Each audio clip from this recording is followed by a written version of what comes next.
Halo, ketemu lagi dengan saya. Kali ini kita tidak akan melakukan pembelajaran seperti video-video yang telah lalu. Kita akan melakukan pembahasan soal kelas 5, tema yang pertama untuk melengkapi pengetahuan kalian dan keahlian kalian dalam menjawab soal. Baik, mari kita mulai saja langsung. Soal pilihan ganda yang pertama. Nomor 1, melaksanakan hasil keputusan musyawarah secara bertanggung jawab sesuai dengan sila ke A1, B2, C3, D4. Jawabannya adalah D, keempat. Melaksanakan hasil keputusan musyawarah secara bertanggung jawab sesuai dengan sila keempat karena dalam sila tersebut mengutamakan musyawarah untuk menyelesaikan suatu masalah. Jadi suatu masalah itu yang pertama harus dengan musyawarah, bukan dengan yang lain dulu ya. Kemudian nomor 2, musyawarah diadakan dengan semangat A. kemakmuran, B. kekeluargaan, C. kemandirian, D. kepribadian. Jawabannya adalah B, yaitu kekeluargaan. Yang berikut nomor 3, pengambilan keputusan bersama yang sesuai dengan sila Pancasila adalah dengan A. menghitung kancing, B. melempar koin, C. mengadakan musyawarah, D. mengambil pendapat pribadi. Jawabannya adalah C, mengadakan musyawarah ya. Kemudian berikutnya, jadi sebelum berikutnya kita bahas dulu. Jadi di dalam Pancasila itu mengadakan musyawarah itu berada pada sila keempat ya. Jadi diutamakan di Indonesia itu musyawarah nomor 1 ya. Berikutnya nomor 4, ada bacaan pergerakan hewan melata. Ular termasuk salah satu contoh hewan melata. Ular tidak memiliki kaki atau tangan untuk bergerak serta berpindah tempat. Ular perlu mengerutkan badan dan perutnya untuk bergerak. Hewan melata ini menggunakan kemampuan otot perutnya untuk bergerak dengan gerakan berkelok. Kemampuan otot perut ular dapat membuat ular bergerak di darat maupun di air. Pertanyaannya, ide pokok paragraf tersebut adalah A. Fungsi otot perut pada ular, B. Ular sebagai salah satu hewan melata, C. Kemampuan otot perut ular, D. Gerakan ular saat berpindah tempat. Jawabannya adalah B. Berikutnya nomor 5, pernyataan yang tidak sesuai dengan isi paragraf adalah paragraf di atas ya maksudnya. A. Ular memiliki kaki dan tangan untuk berpindah tempat, B. Ular menggunakan otot perut untuk berpindah tempat, C. Saat berpindah tempat ular melakukan gerakan berkelok, D. Ular bisa bergerak di darat maupun di air. Jawabannya adalah A ya, ular memiliki kaki dan tangan untuk berpindah tempat. Ini tidak sesuai dengan paragraf di atas karena ular tidak memiliki tangan dan kaki dan di bacaan itu tidak ada ya. Kemudian berikutnya paragraf, ada sebuah paragraf. Ini nomor 6 ya. Nomor 6. Perhatikan paragraf berikut. Kupu-kupu adalah hewan yang lucu. Banyak orang menyukai kupu-kupu. Warnanya yang indah sangat menarik perhatian. Kupu-kupu terbang dan hinggap pada bunga. Kupu-kupu memiliki badan kecil tetapi sayapnya lebar. Kemudian kita lihat pertanyaannya adalah gagasan pokok paragraf tersebut adalah A. Warna kupu-kupu, B. Ciri kupu-kupu, C. Kupu-kupu merupakan hewan yang lucu, D. Gerak kupu-kupu. Mana jawabannya? Jawabannya adalah kupu-kupu merupakan hewan yang lucu, yaitu di C. Berikutnya nomor 7. Perhatikan gambar berikut. Di situ disajikan gambar kelinci. Berdasarkan rangka tubuhnya, hewan pada gambar di atas termasuk hewan A.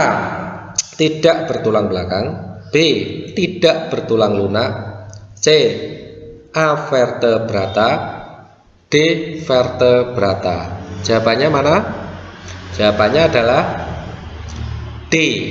Vertebrata. Vertebrata yaitu hewan bertulang belakang. Sedangkan C itu Avertebrata, ini adalah hewan tidak bertulang belakang. Kalau Avertebrata ini bisa dicontohkan cacing, ubur-ubur, terus kemudian apa lagi? Siput. Nah, itu hewan Avertebrata. Cukup jelas? Kita lanjut ke nomor 8. Berdasarkan struktur tubuhnya, ikan termasuk hewan A. Vertebrata, B. Avertebrata, C. Bertulang banyak, D. Tidak bertulang belakang. Jawabannya, ikan termasuk hewan apa? Vertebrata. Sama dengan yang ketujuh ya, ikan termasuk hewan vertebrata. Dia memiliki tulang belakang. Kemudian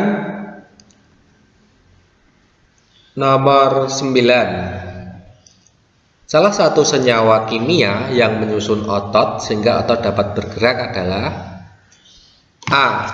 Aktin, B. Kalsium, C. Vitamin, D. Oksigen. Mana ini yang jawaban yang betul? Jawaban yang betul adalah A.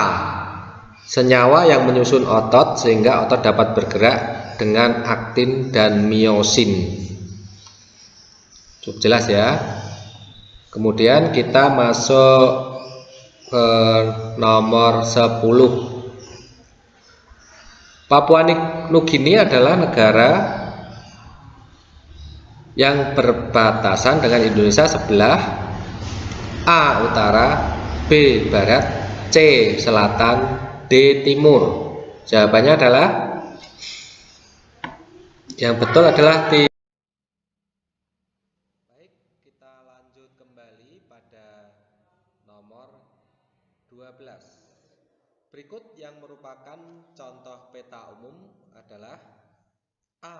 Peta kependudukan, B. Peta pariwisata, C. Peta jalan raya, D. Peta pertambangan. Nah, jawabannya adalah C, yaitu peta umum adalah peta yang memberikan gambaran umum atau ketampakan yang bersifat umum suatu daerah. Itu jawabannya adalah C ya. Berikutnya, tapi ada peta khusus, yaitu peta-peta yang dia membahas khusus. Misalnya ada wilayah laut menghasilkan ikan tuna, itu di daerah mana saja, itu ada. Itu namanya peta khusus, atau bisa disebut dengan peta tematik ya, berdasarkan temanya. Bisa juga peta berupa bukan kekayaan alam ya, pariwisata. Misalkan di Indonesia ini di mana saja pariwisatanya dan apa saja di sana, misal pantai, laut, bisa juga museum, bisa juga danau, itu tertulis di peta itu, bahkan ada gambarnya kecil-kecil itu dan ada keterangannya di bawah. Itu bisa disebut peta tematik ya. Kalau umum nih semua ya, jalan, tempat-tempat apa namanya, wilayah-wilayah provinsi itu secara umum, tidak membahas secara khusus begitu. Nah, berikutnya kemudian nomor 14. Nomor 14, perhatikan gambar berikut. Nomor 14 ini tidak usah dibahas ya. Ini karena maaf gambarnya belum ada, belum tertera. Nomor 15. Gambar ilustrasi terdiri dari dua jenis, yaitu gambar ilustrasi titik-titik dan titik-titik. A. Digital dan manual. B. Modern dan manual. C. Canggih dan digital. D. Lama dan baru. Jawabannya adalah A, yaitu gambar ilustrasi digolongkan menjadi dua ya macam, yakni gambar ilustrasi berupa foto atau digital dan gambar ilustrasi berupa gambar tangan manusia. Jadi ada, kalau zaman sekarang sudah canggih, biasanya memakai foto, memakai alat, tapi zaman dulu animasi bisa membuat dengan tangan, hanya dengan tangan, lebih sederhana. Karena ada perkembangan zaman, jadi beralih semua ke mesin seperti itu atau memakai sebuah alat gitu. Kemudian di bawah ini kemudian ada soal isian. Mari coba kita jawab soal isian ini. Nomor 1, kita sebaiknya mengutamakan kepentingan umum di atas kepentingan titik-titik. Jawabannya apa? Jawabannya adalah kepentingan pribadi. Jadi kepentingan umum itu harus diutamakan. Contoh kita ada gotong royong di kampung kita misalkan, atau di daerah tempat tinggal kita membersihkan selokan atau got. Kita sudah sepakat, tetapi kita punya kepentingan mau berwisata keluarga. Nah, kepentingan mana dulu yang diutamakan gitu? Apakah tetap berwisata, apakah mengikuti kerja bakti di lingkungan sekitar kita? Yang menurut yang benar adalah kepentingan umum dulu. Umum itu kepentingan banyak orang gitu. Kemudian nomor 2, setiap warga negara memiliki kedudukan yang titik-titik. Ini maksudnya setiap warga negara itu memiliki kedudukan yang, jawabannya adalah sama jawabannya ya. Jadi di mata hukum warga negara itu memiliki kedudukan yang sama. Tidak ada orang yang lebih kaya itu mendapatkan perlakuan yang lebih istimewa seperti itu. Jadi seharusnya seperti itu ya, kedudukan yang sama, baik orang miskin, orang kaya, perempuan, laki-laki itu memiliki kedudukan yang sama di mata hukum. Hak dan kewajibannya sama. Berikutnya nomor 3, perhatikan paragraf berikut. Organ gerak pada makhluk hidup memiliki banyak fungsi. Misalnya tulang sebagai organ gerak pasif memiliki fungsi untuk melindungi organ dalam tubuh dan membentuk tubuh. Sementara itu, otot sebagai organ gerak aktif berfungsi membantu proses pencernaan, membantu proses peredaran darah, dan melindungi organ lain. Gagasan pokok paragraf tersebut adalah, ayo mana? Kemarin sudah dijelaskan. Gagasan pokok adalah gagasan yang mewakili seluruh isi paragraf. Jawabannya adalah organ gerak pada makhluk hidup memiliki banyak fungsi. Berarti ini terletak di awal itu ya. Di awal paragraf ini ada satu kalimat yang bisa dijadikan sebagai gagasan pokok paragraf. Kemudian yang keempat, kalimat pendukung membutuhkan titik-titik untuk menghubungkan antar kalimat dalam suatu paragraf. Kalimat pendukung membutuhkan apa? Jawabnya adalah Mari kita lanjut nomor 5 ya. Tungkai kaki belakang katak lebih titik-titik dan titik-titik daripada kaki depan. Ayo jawabannya apa? Jawabannya adalah panjang dan kuat. Kenapa bisa panjang dan kuat? Ya, karena katak itu bergerak dengan cara melompat. Jadi kaki belakang itu harus lebih panjang daripada kaki depan karena untuk melompat ya. Cara gerak katak itu melompat. Berikutnya 6. Alat gerak katak adalah titik-titik kaki ya, mudah sekali. Berikutnya ada nomor 7. Daerah dataran rendah pada peta disimbolkan dengan warna dalam titik-titik. Dalam peta itu kan ada dataran rendah dan tinggi. Dataran tinggi itu biasanya di tempat-tempat yang memiliki suhu dingin dan di bawah memiliki suhu-suhu yang panas. Tapi kalau di peta ini disimbolkan dengan warna hijau. Berikutnya nomor 8. Gambar yang digunakan untuk mencari letak suatu tempat disebut apa? Denah. Jawabannya denah ya. Jadi denah itu satu gambar sederhana untuk mencari tempat, arah itu kemana suatu lokasi itu ditunjukkan oleh denah itu. Biasanya denah ini dicantumkan pada undangan pernikahan, bisa juga tempat lokasi sekolah kayak gitu bisa dicantumkan di situ. Karena banyak orang mau menghadiri undangan pernikahan misalkan itu tidak tahu rumahnya yang menikah itu sebelah mana, itu dicantumkan denah. Jadi gambar sederhana seperti itu. Berikutnya nomor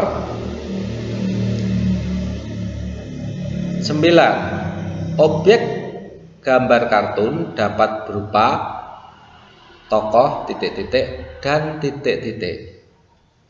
Jawabannya adalah bisa hewan, bisa juga manusia. Jadi jawabannya adalah hewan dan manusia. Berikutnya, kartun sering disebut juga dengan istilah gambar titik-titik. Jawabannya apa? Sering kan kalian melihat kartun? Jawabannya adalah animasi. Kita sudah berapa soal tadi? Nah, kita sudah selesai hari ini untuk latihan soalnya. Video kali ini sudah selesai. Kalian koreksi sendiri jawaban kalian. Semoga video ini bermanfaat untuk kalian melatih pengetahuan kalian, menambah pengetahuan kalian supaya kalian dapat memiliki pengetahuan yang baik gitu. Sekian, terima kasih sudah menonton video kali ini. Mari kita lanjut nomor 5 ya. Tungkai kaki belakang katak lebih titik-titik dan titik-titik daripada kaki depan. Ayo jawabannya apa? Jawabannya adalah panjang dan kuat.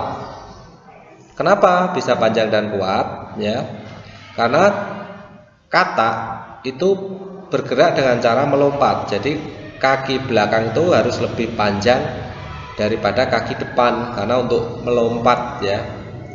Cara gerak katak itu melompat.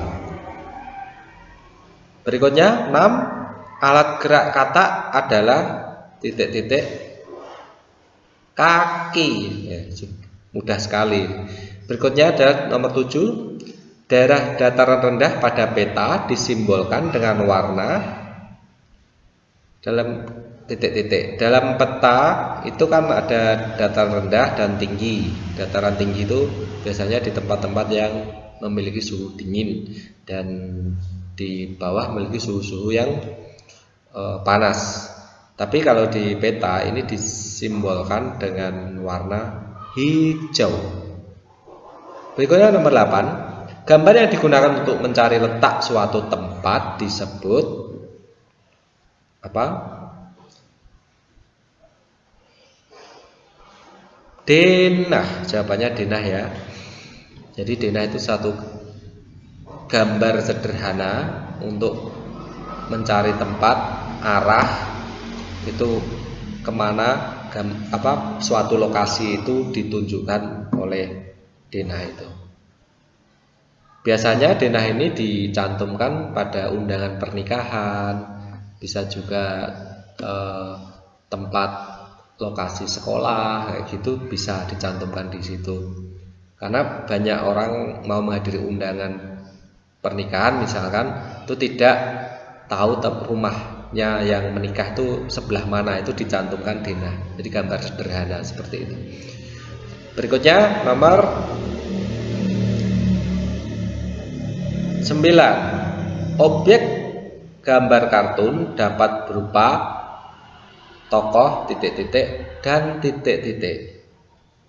Jawabannya adalah bisa hewan, bisa juga manusia. Jadi jawabannya adalah hewan dan manusia. Berikutnya, kartun sering disebut juga dengan istilah gambar titik-titik. Jawabannya apa? Sering kan kalian melihat kartun? Jawabannya adalah animasi. Kita sudah berapa soal tadi? Ya. Nah, kita sudah selesai hari ini untuk latihan soalnya. Video kali ini sudah selesai. Kalian koreksi sendiri jawaban kalian. Semoga video ini bermanfaat untuk kalian melatih pengetahuan kalian, menambah pengetahuan kalian supaya kalian dapat memiliki pengetahuan yang baik gitu. Sekian, terima kasih sudah menonton video kali ini. Kata hubung ya, bisa kata hubung supaya antar kalimat itu bisa padu. Contoh kata hubung apa? Ayo.